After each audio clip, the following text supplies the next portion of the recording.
Bienvenue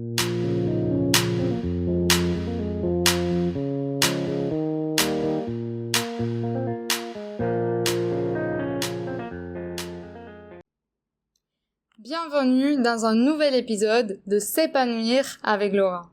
Un espace pour grandir, réfléchir et dialoguer autour de l'apprentissage des langues, l'éducation et les aventures à l'international, pensé pour les étudiants de l'Université de Valence. Avant de commencer, un grand merci à l'Université de Valence pour son soutien à ces projets dans le cadre de son aide aux initiatives socioculturelles en dehors de cours. Aujourd'hui, nous avons le plaisir d'accueillir Patricia Lopez-Garcia. Bonjour. Merci. Bonjour Laura. Bonjour, ça va? Ça va très bien, merci. Patricia, elle est professeure au département de philologie française à l'Université de Valence.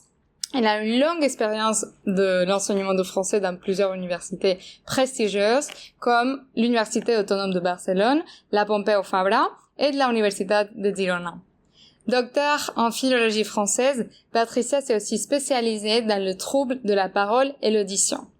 Ses recherches portent notamment sur le plurilinguisme, la phonétique et l'enseignement de langue. Bienvenue Patricia et merci d'être avec nous aujourd'hui et d'avoir accepté cette proposition. C'est avec un très grand plaisir. Merci Laura. Il faut remarquer que si aujourd'hui on est ici et Patricia est dans notre podcast, c'est parce que je l'ai eu comme professeur et j'ai adoré sa méthodologie. Je pensais que c'était vraiment différent, mais aussi très très très créatif. Et c'est pour ça qu'elle est ici pour nous raconter un petit peu qu'est-ce qu'elle fait et surtout les exercices qu'elle montre aux étudiants pour que la phonétique plaît beaucoup et marche très très bien. Et en fait, ce qui m'a très marqué, ce que j'ai adoré, c'est qu'on a abordé toutes les thématiques et tous les domaines du français, la compréhension écrite, les contenus grammaticaux, l'expression orale, la compréhension orale et surtout la phonétique. Et c'est pour ça qu'elle est ici, parce qu'elle est spécialiste et j'aimerais bien qu'elle nous raconte un petit peu de tout cela. Et pour cela, on va commencer avec la première question. Très simple, et c'est qu'est-ce qui t'a donné vraiment envie d'enseigner le français et qu'est-ce qui te motive encore aujourd'hui? Voilà, c'est une histoire un peu longue parce qu'en fait, mon amour, on va dire, le plaisir que j'ai à enseigner le français s'est réveillé très très tard en fait. Ce n'était pas du tout ma première option. C'était plutôt, pourquoi pas. Et en fait, l'enseignement du français me paraissait un petit peu trop encadré, trop comme un carcan, et je ne voyais pas justement la possibilité justement de devoir adapter mon enseignement à chaque individu qui est en train d'assister à mes cours. Donc en fait, moi j'étais plutôt, je me suis plutôt tournée vers l'orthophonie parce qu'en fait je suis aussi orthophoniste. Et ça c'est quelque chose que je voulais faire depuis toute petite, parce que ma sœur était dyslexique et elle est allée chez une orthophoniste et d'un coup tout le monde la comprenait, donc pour moi c'était comme un miracle et je me suis dit ça je veux faire. Et mais comme nous sommes partis de Lyon, on s'est installé à Barcelone. Mon espagnol à cette époque-là était très très très rudimentaire, donc je me voyais pas du tout comme orthophoniste. Je me disais tu ne maîtrises pas ni l'espagnol ni le catalan, ça sera pas possible. Donc c'est pour ça que je me suis dit on va faire philologie française. Et c'est là-bas que ça s'est réveillé en fait à l'Université autonome de Barcelone parce qu'on a eu la grande chance d'avoir des conférenciers comme le professeur Guberina dont je t'ai parlé, de la fameuse méthode verbotenale. On a eu aussi le professeur Renard de l'Université de Mons où j'ai aussi enseigné là-bas. Un des professeurs du département qui était Julio Murillo aussi est un verbotonaliste. Et j'ai eu la chance d'avoir une bourse Erasmus il y a très très longtemps et je suis partie à Mons pour un stage en verbotonal. Et après Mons, je suis partie à Zagreb. J'ai eu la chance donc de travailler un petit peu avec le professeur Guberina et il y a eu un lien qui s'est fait. Et c'est en fait que je me suis rendu compte que enseigner le français, enseigner à bien prononcer, c'est un petit peu la même tâche qu'une orthophoniste. Et c'est ça qui m'a plu. Parce qu'il y a une des idées clés de la méthode verbotonale, c'est que chaque étudiant est un individu à part entière, avec ses choses positives, avec ses choses négatives, et qu'en fait, tu dois adapter ton enseignement à la personne que tu as devant toi. Donc en fait, chaque jour c'est une chose différente et c'est ce qui me plaît. Me plaît énormément. Voilà, c'est un petit peu on a écouté un petit peu ma vie. C'est vraiment intéressant parce que ta vie, ça peut nous servir aux étudiants spécialement de l'Université de Valence pour découvrir que même si on a une passion et on pense que dans notre vie on va faire ça et ça et ça, après tout peut changer parce que tout est relié à la fin. T'as dit que c'était pour toi la même chose d'étudier la phonétique ou de traiter les troubles de l'audition avec l'apprentissage du français. Ah, ouais, c'est vraiment bien. Moi, spécialement, je veux être professeur et qui sait si au futur je finis dans un autre domaine. Mais on sait jamais. On sait jamais. Exactement, c'est la conclusion. Et en fait, comme j'ai bien dit, la phonétique a été une des parties les plus importantes pour moi que tu nous as enseigné en cours. Et c'est pour ça que je veux que tu nous expliques un des exercices de correction phonétique, spécifiquement, que tu nous as montré et comment tu l'as découvert. Parce qu'il y avait vraiment des exercices bizarres, créatifs, mais vraiment bizarres. Et on se disait, est-ce que ça marche? Est-ce que ça marche pas? Pourquoi elle nous fait faire ça? Si à la fin on va faire des choses avec la bouche et avec la langue, pourquoi on est en train de bouger, de faire de mouvements, de nous lever, de faire des choses bizarres? Bon, alors, d'abord, moi je crois que, et ça je l'ai découvert avec vous en fait, parce que j'ai vu un petit peu l'intérêt que vous avez porté sur la notion du crible phonologique. Oui. Ça, je crois que ça vous a un petit peu épaté, ça vous a surpris quand je vous ai dit qu'en fait, vous êtes esclave de votre langue maternelle, c'est comme un carcan, hein, ça vous tient, hein, et ça exerce une dominance qui fait que lorsque vous écoutez une langue étrangère, vous les écoutez à travers votre propre langue, d'accord? Donc par exemple, un sujet hispanophone, lorsque je vais lui dire poison, hein, ben, il va dire poisson. Pourquoi? Ben, parce que le ze, il ne le perçoit pas. Les Valenciens, oui, donc ça a été très positif aussi, mais enfin, bon, il y a certaines choses qui sont récalcitrantes, on va dire. Et je crois que pour les étudiants, je voudrais bien vraiment leur donner un bon espoir, on va dire. Vous êtes esclave de votre langue maternelle, ce n'est pas de votre faute, d'accord, parce qu'on a tendance à dire, oh ben, il est imperméable à la langue, lui il est plus perméable. Bon, ça ce sont des capacités de chacun, en fait, mais on y arrive, d'accord. Donc, par exemple, en ce moment, je suis en train de réaliser une recherche avec une collègue de l'Université de Barcelone, Josefina Carrera-Sabaté, sur justement l'utilisation des gestes pour mieux prononcer les voyelles ouvertes, d'accord. Donc qu'est-ce qu'on a fait? On a analysé 1620 voyelles françaises, 1620 voyelles catalanes, hein, et on les speakerines, parce que ça a été fait avec des locutrices, parce que généralement en phonétique on utilise toujours des locuteurs, et nous on a décidé que les femmes au pouvoir, donc on a décidé d'utiliser des locutrices. Et alors ces voyelles qui étaient A, E, O, hein, donc très compliqué pour un étudiant hispanophone, moins pour un valencianophone, ben de les prononcer avec différents gestes et différentes postures. Donc un petit peu ce que je vous expliquais en classe, donc ouvrir les bras, ben ça entraîne une ouverture de la mâchoire et ça améliore la production d'une voyelle ouverte, d'accord? Alors tu me dis, oui, tu nous faisais faire des choses un peu bizarres.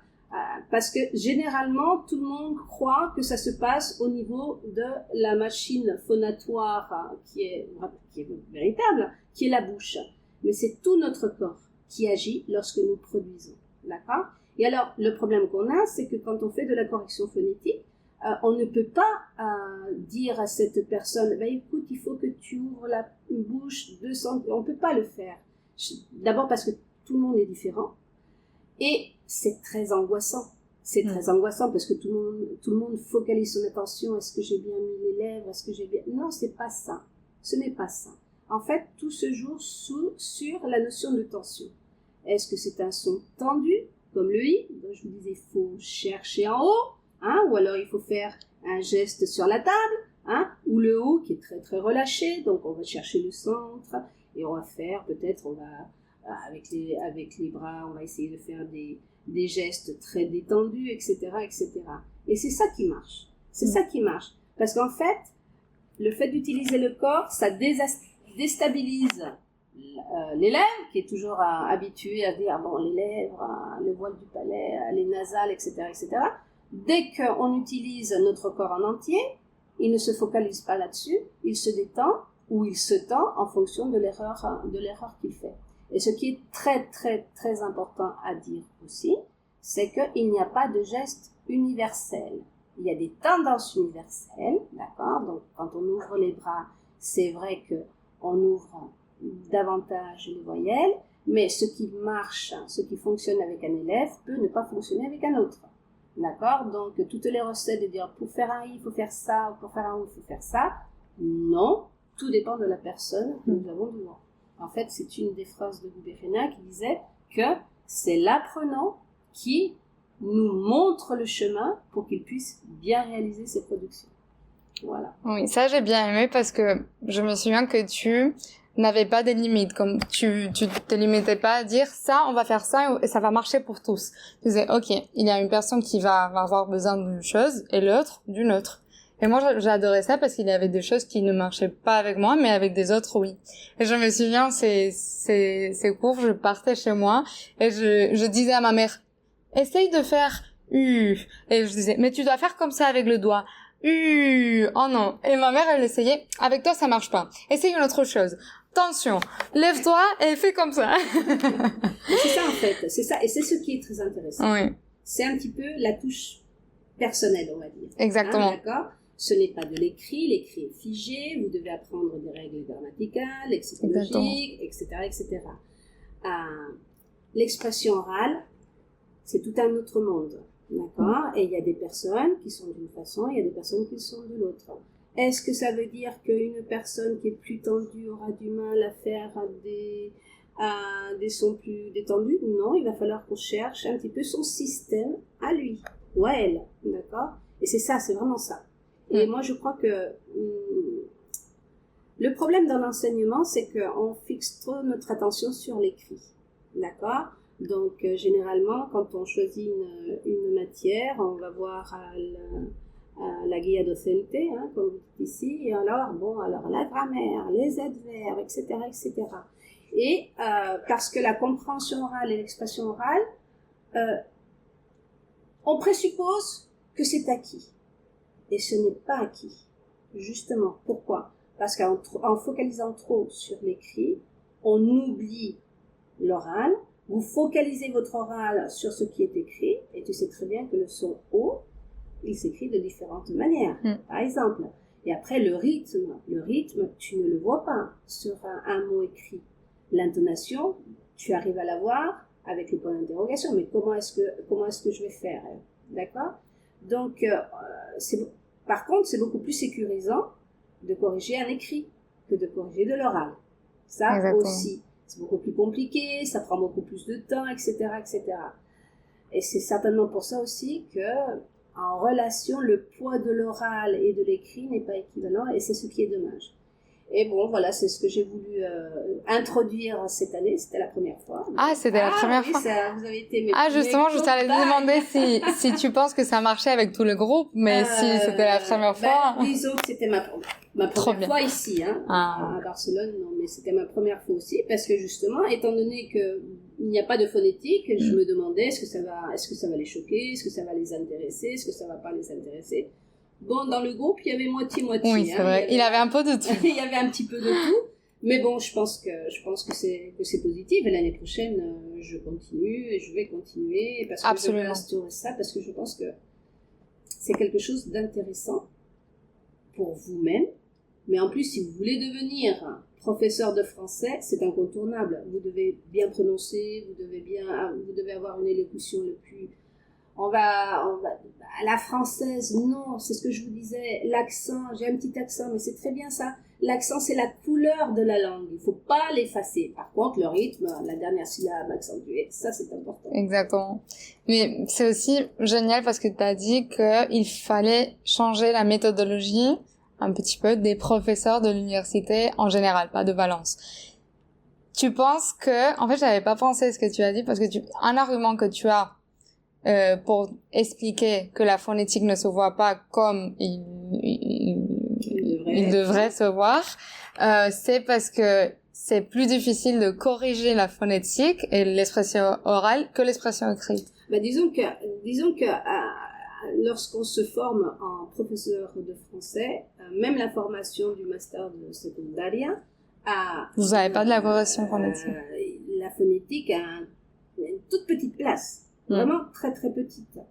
Et c'est la place qu'on lui accorde en classe. D'ailleurs, par exemple, pour ce fameux congrès qui aura lieu donc à Valence le 2 et le 3 octobre, moi aussi je fais de la pub, trop bien. Il y a beaucoup de personnes qui nous ont présenté des thèmes de conférence sur l'oral en disant on n'a jamais trop le temps pour dédier un moment privilégié pour l'oral. Parce que on est très très marqué par ce qui est la production écrite, l'expression écrite, et alors lorsqu'on arrive, on est en fin d'année, on n'y arrive pas. Donc c'est un petit peu, l'idée c'est justement d'essayer de faire grandir cette partie de l'oral, que je pense qu'elle est incontournable, et je pense aussi que ça peut être très positif pour les étudiants, parce que en fait, j'ai beau vous dire, écoutez, on est en classe, on a fermé la porte, on est une petite famille, donc posez toutes les questions dont vous avez besoin, expliquez-moi votre problème, tout ça, vous êtes tétanisés.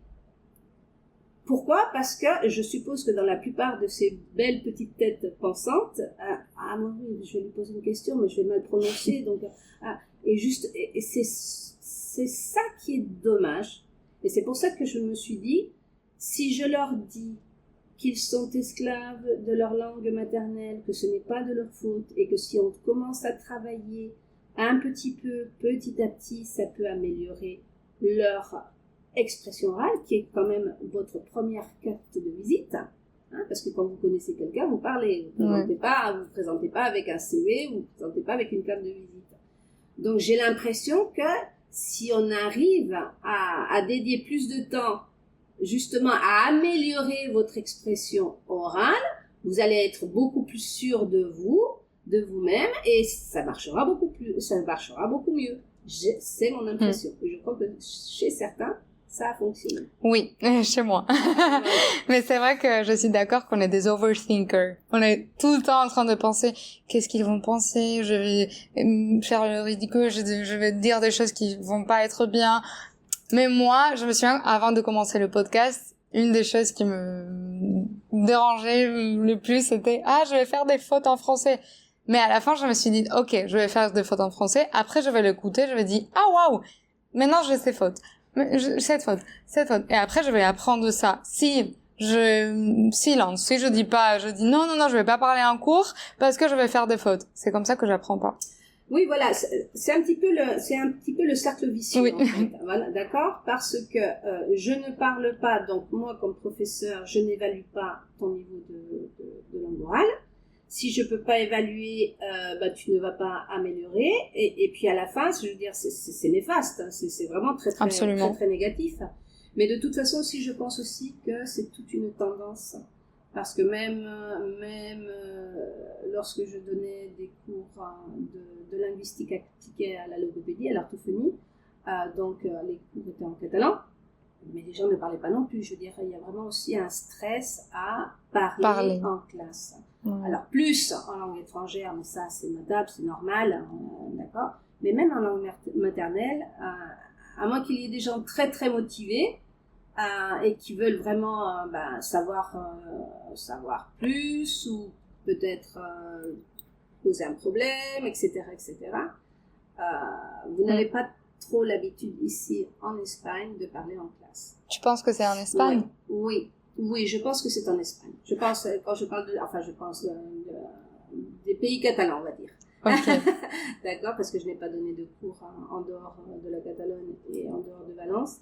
Mais je crois que il y a une partie de l'oralisation qui n'est pas non plus exploitée dans les écoles espagnoles. C'est ce que je pense. Tu vois, réciter, les récitations, les dictées, etc.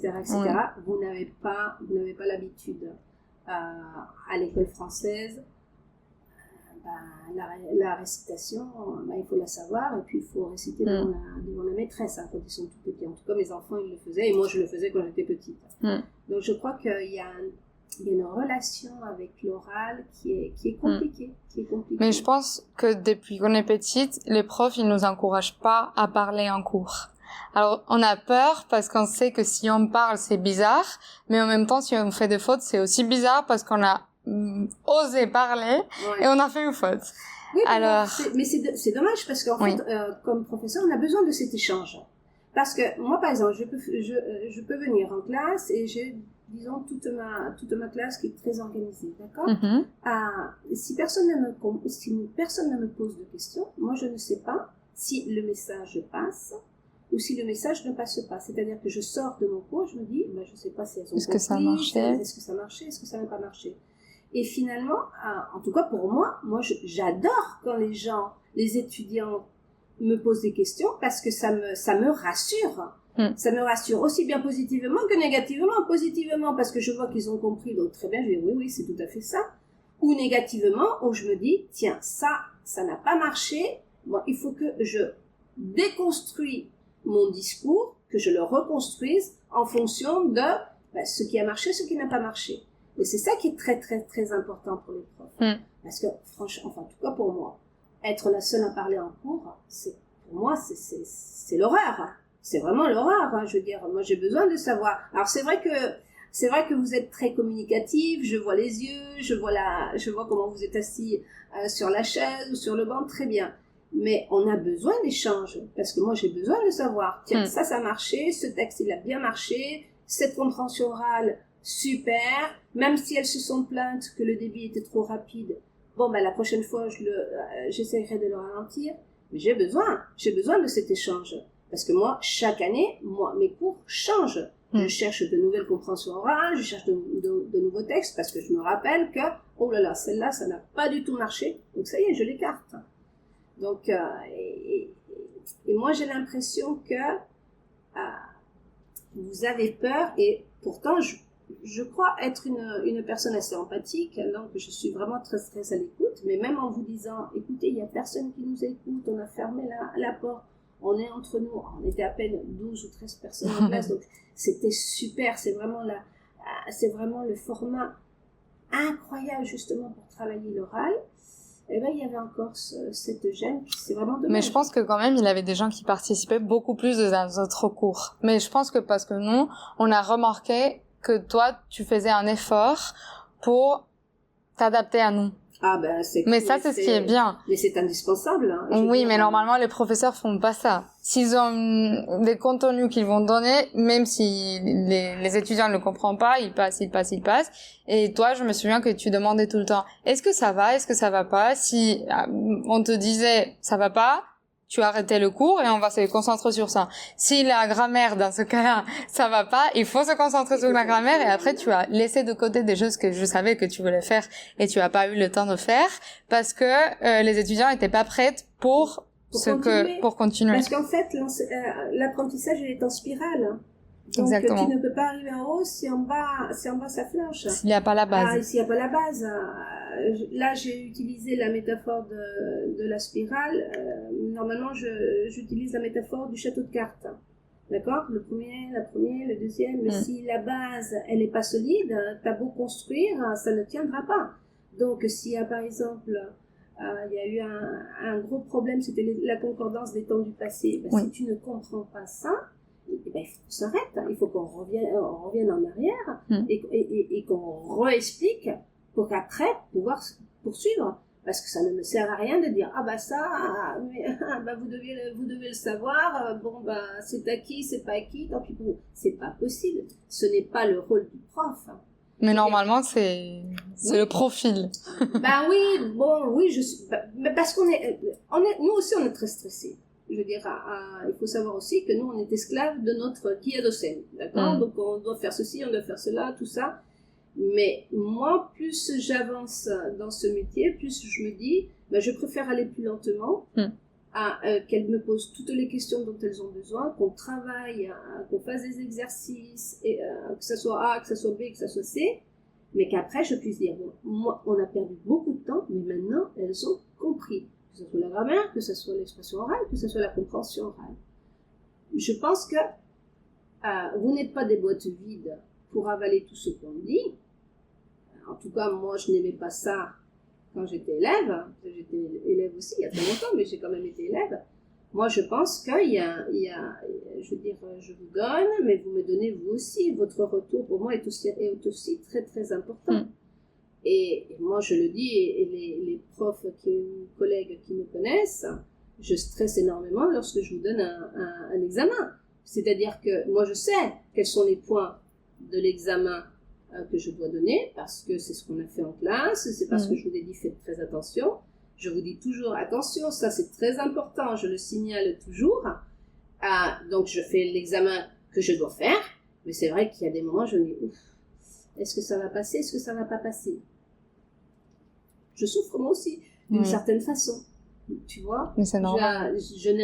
Moi, ce que je ne supporte pas, je crois que je le dis à chaque cours que je donne, c'est vous faites un examen, je vous donne la note ne vous plaît pas, et vous me dites, non mais c'est que ça, je l'avais pas compris. Ça me met très très en colère, parce que je crois que vous devez exiger au prof que vous avez devant, ça j'ai pas compris. Je peux le répéter 3 fois, ça j'ai pas compris. Bon ben c'est à moi de chercher le chemin, pour que à la fin vous puissiez comprendre. Et ça c'est notre travail. C'est pas cocher, on a fait le passé composé, on a fait le plus que parfait. Bon, évidemment qu'après on peut pas passer à tout un quadrimestre sur une seule chose. Mais c'est notre devoir de dire comment est-ce possible qu'il n'ait pas compris ça, alors que dans notre groupe ça s'est bien passé. Bon, ben c'est à moi à penser, à repenser, parce que on ne peut pas continuer comme ça. Mais justement, c'est ça ce que j'ai bien aimé, parce que je pense que j'ai appris à comment donner les cours.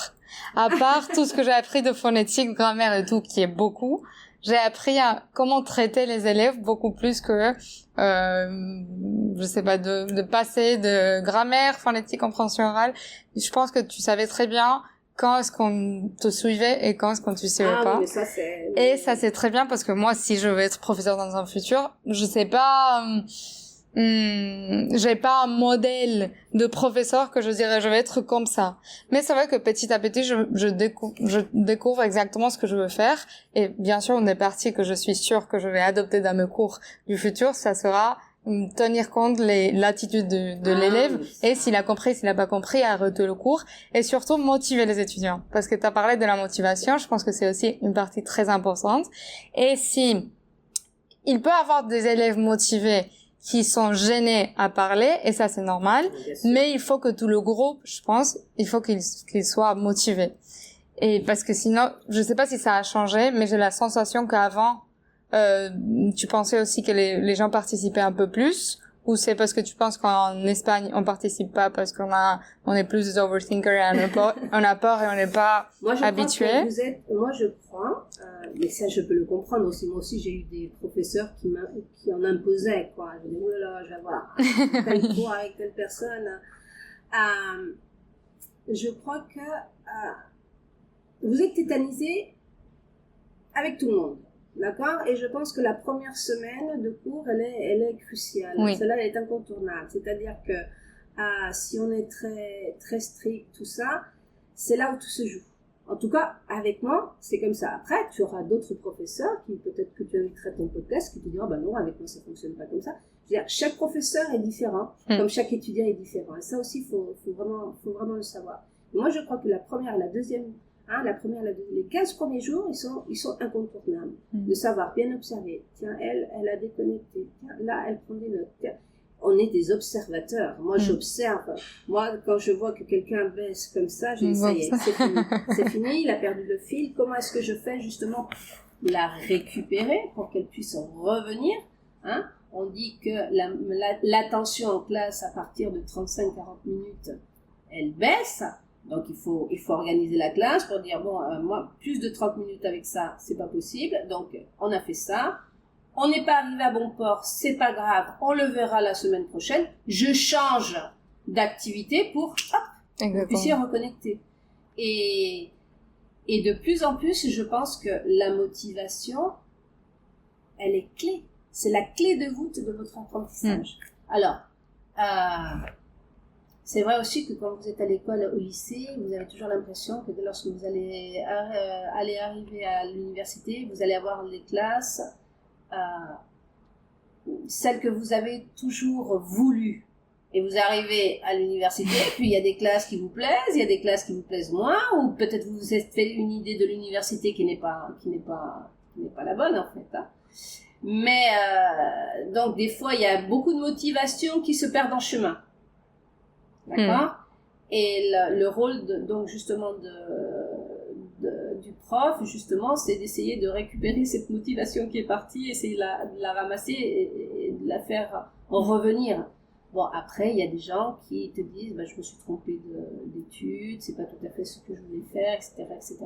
Donc là, on ne peut pas, on peut essayer quand même de les rattraper, mais la motivation, oui, elle est clé, je veux dire. Oui. Tu ne peux pas entrer en classe. Si tu rentres en classe en soufflant, c'est clair que ça va pas très bien se passer.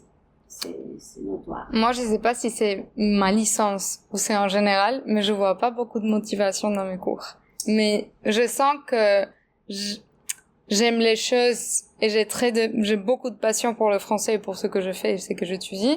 Et je ressens pas ça dans les autres étudiants. Et ça, je pense que ça me limite à moi aussi pour participer, pour donner le 100% de moi-même. Parce que si je suis la seule, je vais être la bizarre.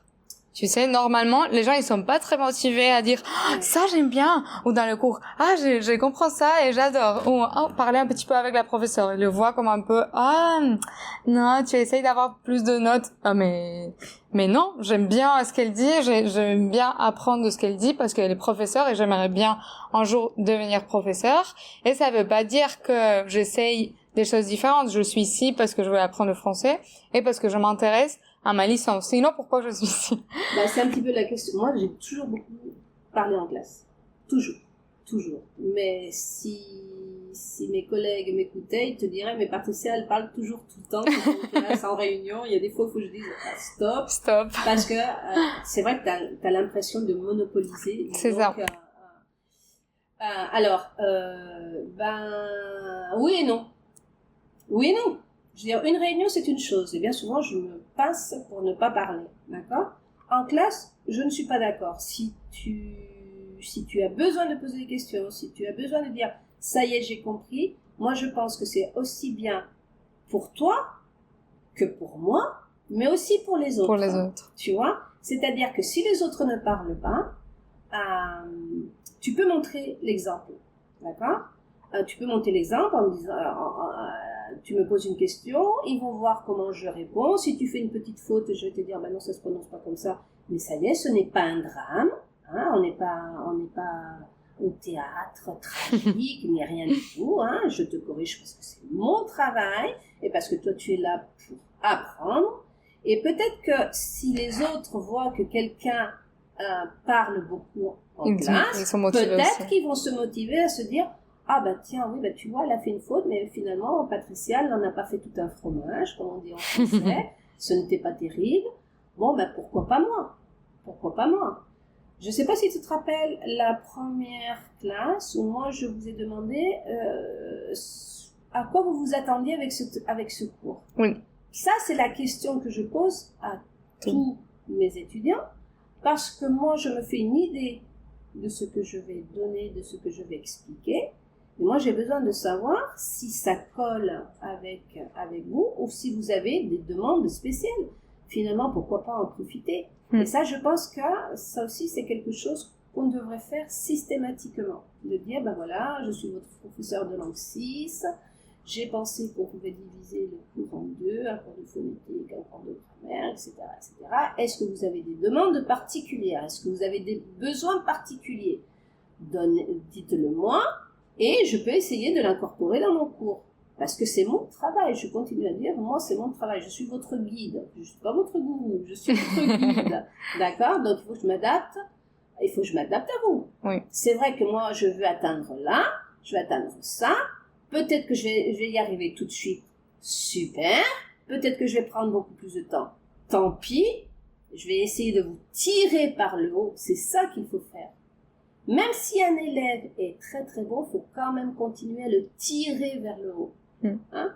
Un petit conseil. Si tu as des élèves d'un niveau A2, ce fameux A2 du CECR, d'accord? Moi, je vais le dire maintenant, tu ne le sais pas, mais moi, A2, la compréhension orale, ça sera entre un B1 et un B2. D'accord? Parce qu'il faut que je vous tire vers le haut. Si je vous donne une compréhension orale trop facile ou trop en accord avec votre niveau, vous allez vous installer dans votre bulle,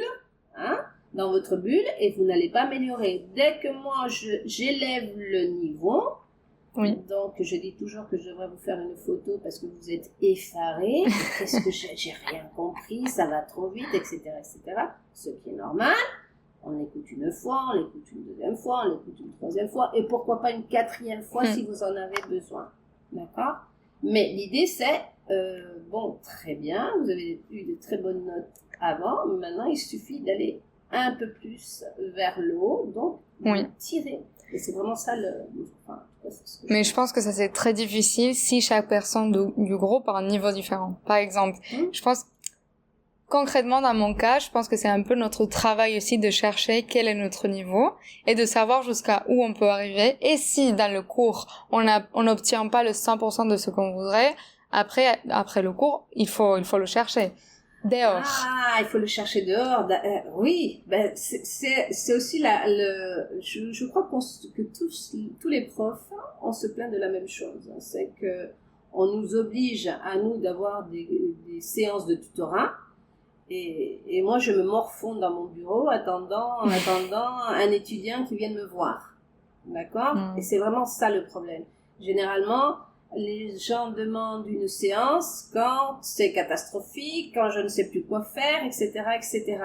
Alors que non, la séance, elle est intéressante parce que pendant la demi-heure, 3/4 d'heure, pendant 1 heure, je focalise mon attention sur la personne qui vient me voir. Donc, et alors, j'évalue et je vous pose des questions, vous me posez des questions, vous me dites, ça, j'y arrive pas, etc., etc. Donc, en fait, je suis en train de faire un diagnostic face à face. Ça me permet donc justement de dire, bon, d'accord, alors elle, finalement, c'est ça, ce qui ne va pas, d'accord, ok. Et puis vous, de demander plus d'exercices ou pourquoi pas une séance de correction phonétique à vous tout seul. Moi, ça serait mon rêve. J'ai eu personne, Ça a été l'année où j'ai eu le moins de séances. Oui, mais je suis pas la seule. Il y a tous les profs qui disent la même chose. Et en fait, c'est dommage. C'est dommage parce que moi, j'attends ça. Moi, j'attends ça avec impatience. De voir, écoute Patricia, t'as expliqué ça, j'ai pas très bien compris, est-ce que tu peux me le réexpliquer? Super, très bien, pourquoi pas? Et je manque un petit peu d'aller de l'avant, d'être un petit peu entrepreneur de mon propre apprentissage, d'accord? Donc ça, je vois. Et après, on vous donne toujours des podcasts, par exemple, ou regardez cette série télévisée, ou écoutez ceci, écoutez cela. Moi, je sais que ça passe à côté. Ça passe à côté. Et en fait, nous, les 2 heures qu'on a de cours, mais de ces 2 heures, vous devez en tirer profit et travailler 6 heures minimum pour ces 2 heures-là. Alors, moi, je sais très bien que les 6 heures, vous n'allez pas les passer. Mais si vous passiez 1 heure à réviser vos notes, déjà, ça serait très bien. Et après, moi, je crois que je vais interdire les ordinateurs en classe. Parce que vous êtes trop... Mais moi, je prends des notes à l'ordinateur. Oui, je sais que tu prends des notes. Les autres aussi prennent des notes. Mais le problème, c'est que souvent, tu focalises ton attention sur ce que tu es en train d'écrire. Et ça ne laisse pas de traces. Pourquoi je dis ça? Il y a des études qui disent que depuis qu'on a généralisé l'utilisation de l'ordinateur en classe, vous avez perdu de la micromotricité. Cette micromotricité fine, c'est-à-dire le mouvement de la main. Et ce n'est pas la même chose de prendre note. Patricia a dit qu'il fallait, parce qu'en écrivant, toi, tu recrées ce que je suis en train de dire. Et si tu te trompes, tu ratures et tu continues. Ou alors tu fais un rond et tu dis, bon, ça c'est pas bien écrit, mais je continue. Là, non. Là, si vous avez mal pris, alors delete, ça repart en arrière, mais moi, j'ai continué à parler. Donc, il y a une partie de mon discours qui est partie en l'air. Et ce manque de micromotricité qui aide à laisser une empreinte dans la mémoire, moi, c'est quelque chose qui me préoccupe énormément. Alors, je sais pas si c'est parce que je deviens vieille. J'adore les ordinateurs, je travaille tout le temps avec mon ordinateur, donc je ne suis pas allergique aux nouvelles technologies, mais je me rends compte que quand vous prenez des notes avec l'ordinateur, vous êtes plus attentif à ce que vous écrivez, Et bien souvent, je vois que vous vous perdez, ça y est, c'est fini. Mais moi, je ne sais pas où c'est que vous vous êtes perdu. Je ne sais pas. Est-ce qu'au début, tandis que quand je vous vois écrire, c'est plus visible, tu vois. Et en écrivant, tu regardes toujours le prof. Il y a un contact visuel un peu plus constant que lorsque vous êtes sur votre ordinateur. C'est vrai. Et le contact visuel, moi, je crois que c'est très important. C'est ce qui permet de... Je suis d'accord avec toi. Même si j'utilise l'ordinateur maintenant pour faire des notes, parce que dans le premier et le deuxième cours, je faisais tout à la main. Je suis d'accord que il faut absolument reprendre l'habitude de faire tout à la main. Moi, spécifiquement, j'ai un journal et j'essayais de faire le journal avec le portable ou l'ordinateur. Ça a pas marché. J'ai pas aimé. Et j'adore mes carnets, mes petits carnets. C'est là, j'écris ça, Mais c'est vrai que j'ai vu que l'efficacité de la prise de notes est beaucoup plus haute avec l'ordinateur que à la main. Parce qu'après, pour l'examen surtout. Sinon, tu as des papiers. Chaque papier, tu peux pas l'organiser par thématique. Si un jour tu fais de correction phonétique, mais l'autre, tu fais de grammaire, et l'autre, tu fais de correction phonétique, il a pas de place dans le première feuille que t'as écrit de correction phonétique, alors ça marche pas. Et moi, ça c'est savoir étudier, Oui. Moi, c'est vrai. J'avais un cahier pour la classe, et après, j'avais mon cahier pour étudier. Parce que moi, c'est différent. C'est une façon différente. Mais de toute façon, c'est vrai que les tendances ont évolué. L'ordinateur est là, il est fait pour y rester, et on peut pas vous obliger à étudier comme nous on le faisait. Mais c'est quand même quelque chose qui me préoccupe beaucoup. Merci Patricia, je voulais te poser une question par rapport aux erreurs des hispanophones, parce que ça m'intéresse spécifiquement, parce que si un jour je deviens professeur, j'aimerais bien savoir quelle est l'erreur que tu penses que nous, comme hispanophones ou catalanophones, on fait le plus en français. Et si tu différencies la différence entre... si tu écoutes une personne qui est catalanophone et tu remarques qu'il a fait une faute de catalanophone, et s'il y a un hispanophone qui a fait une faute différente au catalanophone.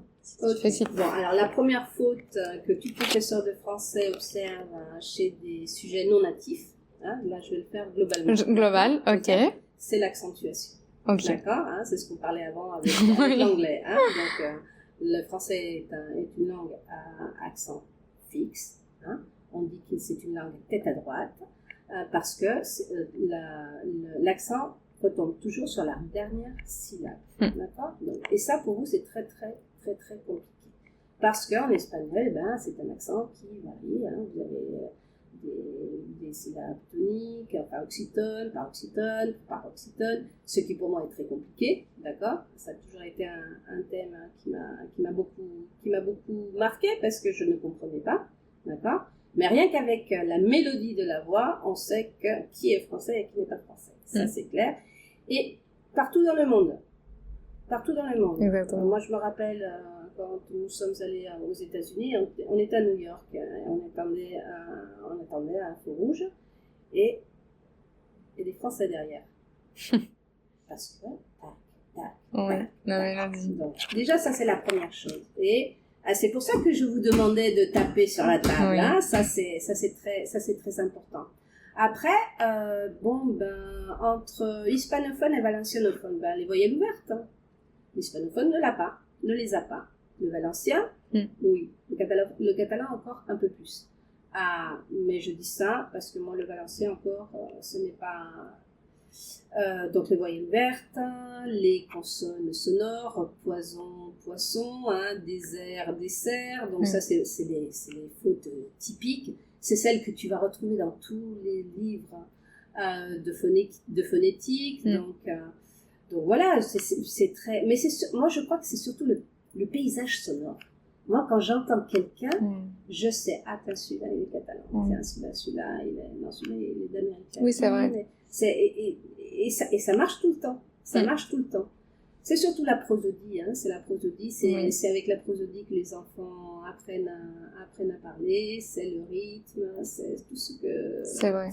Et je pense que la seule solution pour solutionner ça, c'est partir à l'étranger. Parce que quand j'entends quelqu'un qui est parti aux États-Unis et il parle anglais et il est hispanophone, je me suis dit, mais il a pas appris en Espagne. Parce que si on apprend en Espagne, même si on a 2 heures de cours, 4 heures de cours par semaine et notre profil est natif, après, on parle pas français, on n'est pas dans l'immersion linguistique. Alors, l'immersion linguistique aussi, il faudrait peut-être en parler aussi parce que une autre histoire. Ça serait une autre histoire, mais l'immersion linguistique, elle fonctionne si on est motivé.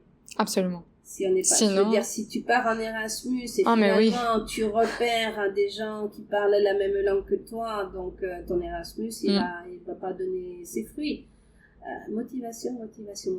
Et après perdre cette honte qu'on a tous, et je me dis moi aussi, de se dire bon, il faut que je parle, c'est tout, c'est comme ça, il faut. Hay que tirarse a la voz, je veux dire, tout simplement. Et moi, je peux comprendre qu'on puisse être très stressé quand la personne avec laquelle on est en train de parler, on ne la connaît pas. D'accord? Donc, ce que je te disais, c'est un petit peu ta carte de visite. Mais quand ça fait 2 mois que vous êtes avec la même prof, là, je me dis que, au moins, brisons la glace. Hein. Briser la glace. Moi, je la brise dès le premier jour, mais briser la glace, vous aussi. Pour que vous nous essayiez, pour que vous nous laissiez vous aider, vous dire ce qui fonctionne, ce qui ne fonctionne pas, avec de l'empathie. Moi, je suis contre el dicho, la letra con sangre entra. J'ai toujours été contre. Je trouve que c'est très, très négatif. Hein. Et c'est vrai que j'ai vu certains profs qui avaient un petit peu cette optique-là. Non, tu comprends pas, bah tant pis, il fallait que tu aies... Non, pas tant pis, non. Tant pis si tu n'as pas fait tes devoirs. Là, oui, c'est ta responsabilité. Mais ce n'est pas tant pis si ce que je t'ai expliqué, tu ne l'as pas compris. Moi, je me rappelle une phrase du professeur Guberina, parce que moi, j'ai fait une thèse sur la perception de sujets trilingues. D'accord? Et donc ça tournait autour de la notion d'optimal. Hein. Chaque son a une bande fréquentielle qui lui est propre. D'accord? En dehors de cette gamme fréquentielle, le son est distorsionné. D'accord? Okay. Et c'était quelque chose qui, moi, ça me coûtait de comprendre. Et un jour, il me dit, alors comment ça s'est passé cette semaine? Parce que j'ai passé 3 semaines de stage à Zagreb. Je lui dis, très bien, mais quand même, il y a cette notion d'optimal que je crois que j'ai pas bien compris. La phrase, si tu n'as pas bien compris, c'est que je ne t'ai pas bien expliqué. Et ça, c'est une phrase qui m'a extrêmement marquée, parce que pour moi, Guberina, c'était vraiment quelqu'un d'extraordinaire. Je continue à le croire, et c'est vraiment une personne qui m'a beaucoup marquée. Mais je crois que ça m'a beaucoup marqué comme prof aussi. De dire, si vous n'avez pas compris, c'est que je n'ai pas su vous expliquer comme il faut. Ça, je crois que c'est une bonne phrase à retenir. Oui, à retenir pour tous les futurs, exactement. Oui. D'accord, de tenir compte que tout le monde n'a pas les mêmes capacités, tout le monde n'a pas les mêmes intérêts, tout le monde n'a pas la même optimal. Donc, allez, hop, qu'est-ce que je dois faire pour que tout soit optimal, tout se passe bien.